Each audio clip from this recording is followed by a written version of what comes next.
కథలు చెప్తారా మనుషులకి, దేవుని బిడ్డలకి? దేవుడు తన స్వరక్తం ఇచ్చి సంపాదించుకున్న సంఘానికి నువ్వు కథలు చెప్పడానికా, లేకపోతే ఈ రోజు జరిగిన న్యూస్ చెప్పడానికా?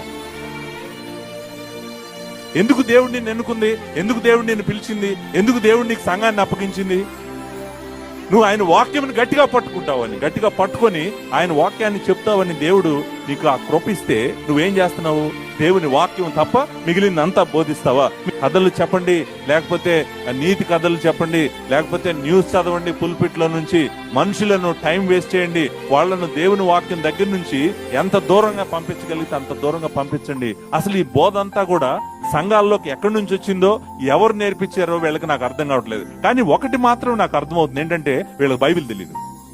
వీళ్ళకి బైబిల్ తప్ప లోకంలో ఉన్న అన్ని తెలుసు. వీళ్ళకి లోకంలో ఉన్న అన్ని తీసుకొస్తున్నారు. చూడండి, కాపరికి దేవుని వాక్యంలో ఏముందో తెలియటం కన్నా కూడా రంగురంగుల లైట్లు ఎలా వేయాలో తెలుసు.